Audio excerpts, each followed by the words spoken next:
ಇದಕ್ಕೀಗ ಸ್ವಲ್ಪ ಈರುಳ್ಳಿ,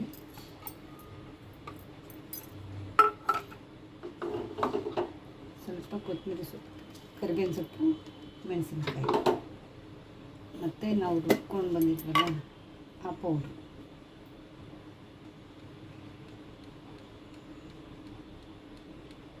ಸ್ವಲ್ಪ. ಈಗ ಇದಕ್ಕೆ ಮೊಟ್ಟೆ,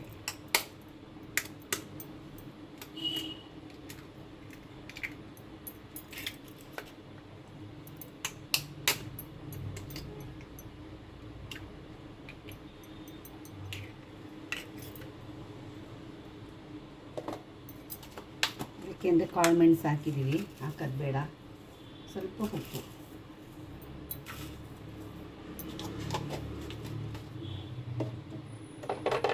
ಈಗ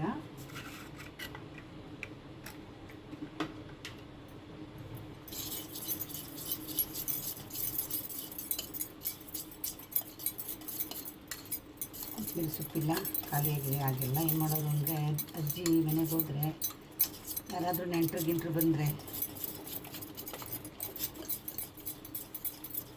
ಈ ಥರ ಮಾಡೋದು. ಇದು ಚೆನ್ನಾಗಿ ಹುಡ್ಕೋಬೇಕು.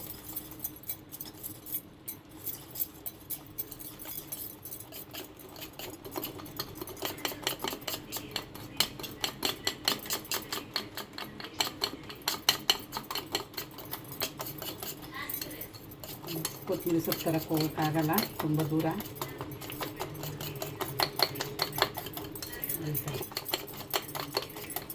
ಒಂದರಿಂದ 3 ದೋಸೆ ಹಾಕಿದೆ, 2 ಮೊಟ್ಟೆ ಇರೋದ್ರಿಂದ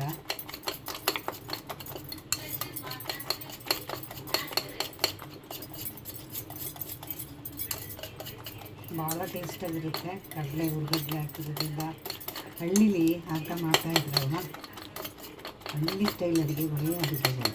ನಮ್ಮ ಹಳ್ಳಿ ನೋಡಿ ಈ ಥರ ಆಗಬೇಕು, ಈ ಥರ. ಈಗ ಬನ್ನಿ ಮಕ್ಕಳೋಣ. ದೋಸೆನ ತವ ಇಟ್ಟಿದ್ದೀನಿ, ಒಲೆ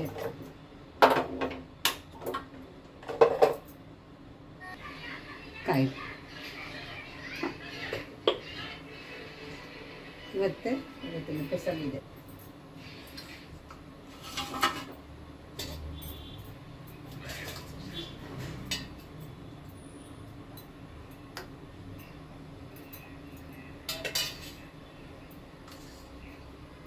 ಕಾಯಿಲಿ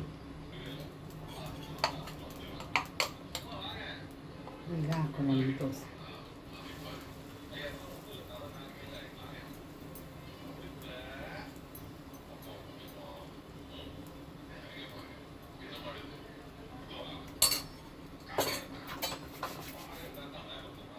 ಬೇಲಿ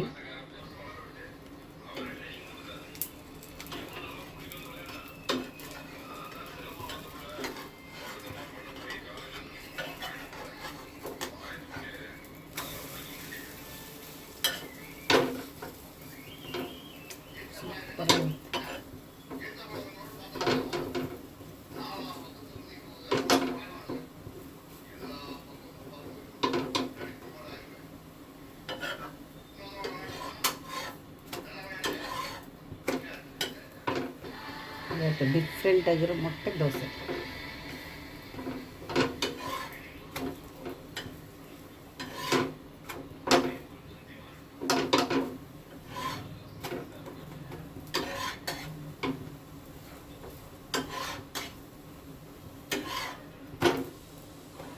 ಸೂಪರ್. ಇದು ತೆಗೆದುಬಿಡೋಣ, ಆಗಿದೆ. ಕೊನೆ ತನಕ ವೀಡಿಯೋ ನೋಡಿ, ಯಾರು ಸ್ಕಿಪ್ ಮಾಡಿಬಿಡಿ. ಇನ್ನೂ ಯಾರು ನನ್ನ ಚಾನಲ್ಗೆ ಸಬ್ಸ್ಕ್ರೈಬರ್ ಆಗಿಲ್ವೋ ಬೇಗ ಸಬ್ಸ್ಕ್ರೈಬರ್ ಮಾಡ್ಕೊಳ್ಳಿ. ದಿನ ಒಂದೊಂದು ಹಾಕ್ತೀನಿ. ನೀವೇನಾದರೂ ಹೇಳೋದಿತ್ತು ಅಂದರೆ ಹೇಳಿ, ಕೇಳುವ. ಇದು 2ನೇ ದೋಸೆ, ಇನ್ನೊಂದು ಆಗುತ್ತೆ. ಜಾಸ್ತಿ ಮಾಡಿಲ್ಲ, ಕಮ್ಮಿನೇ ಮಾಡಿರೋದು. ಏಕೆಂದರೆ ಇಬ್ಬರೇ ಇರೋದ್ರಿಂದ ಜಾಸ್ತಿ ಬೇಡ ಅಂತ ಕಮ್ಮಿ ಮಾಡಿದ್ದೀನಿ. ತುಂಬ ತಿನ್ನಲಿಕ್ಕೆ ಸೂಪರಾಗಿರ್ತದೆ. ಹುರ್ಗಡ್ಲೆ ಹಾಕಿದ್ದೀನಲ್ಲ, ಸಖತ್ತಾಗಿರ್ತದೆ.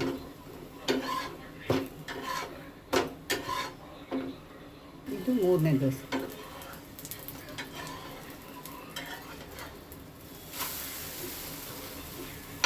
ಭಾಳ ಚೆನ್ನಾಗಿರುತ್ತೆ. ನಮ್ಮ ಅಜ್ಜಿ ಮಾಡ್ತಾಯಿದ್ರು ಆಗ.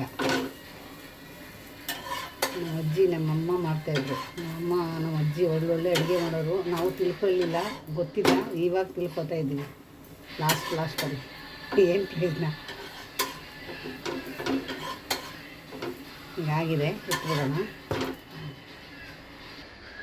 ಮತ್ತು ದೋಸೆ ರೆಡಿ. ನೋಡಿ ಎಷ್ಟು ಚೆನ್ನಾಗಿದೆ, ಸೂಪರಾಗಿರುತ್ತೆ ತಿನ್ನೋಕ್ಕೆ. 3 ದೋಸೆ ಆಗಿದೆ. ನಿಮಗೆ ಈ ವಿಡಿಯೋ ಇಷ್ಟ ಆಯಿತು ಅಂದ್ಕೊಂಡಿರ್ತೀನಿ. ಈ ವಿಡಿಯೋ ಇಷ್ಟ ಆದರೆ ಲೈಕ್ ಮಾಡಿ, ಶೇರ್ ಮಾಡಿ, ಕಮೆಂಟ್ ಮಾಡಿ. ಧನ್ಯವಾದ. ಟೇಸ್ಟ್ ನೋಡ್ಬಿಡೋಣ. ಉಪ್ಪು ಸೊಪ್ಪೆ ಎಲ್ಲ ಬಿಸಿ ಸಾರಿ.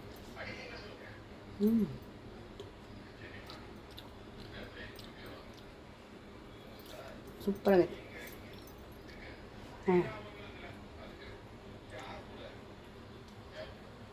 ಇವರು ಥರ ಮನೆ ಮಾಡಿಕೊಡು, ಸಕ್ಕತ್ತಾಗಿರ್ತದೆ. ಉಪ್ಪು ಇಲ್ಲ, ಖಾರ ಇಲ್ಲ, ಏನಿಲ್ಲ, ಎಲ್ಲ ಕರೆಕ್ಟಾಗಿದೆ. ಸೂಪರಾಗಿ ಬಂದಿದೆ. ಆ ಪೌಡ್ರ್ ಇನ್ನೂ ಸ್ವಲ್ಪ ಇದೆ, ಇನ್ನೊಂದು ದಿವಸಕ್ಕೆ ಹಾಕ್ಕೊತೀನಿ. ಚೆನ್ನಾಗಿ ಬಂದಿದೆ ದೋಸೆ, ಮೊಟ್ಟೆ ದೋಸೆ. ಒಂದು ತಂದ್ಕೊಬಿಟ್ರೆ ನೋಡಿ, ಯಾರೂ ಸ್ಕಿಪ್ ಮಾಡಿಬಿಡಿ ಫ್ರೆಂಡ್ಸ್. ಓಕೆ, ಥ್ಯಾಂಕ್ ಯು, ಧನ್ಯವಾದ.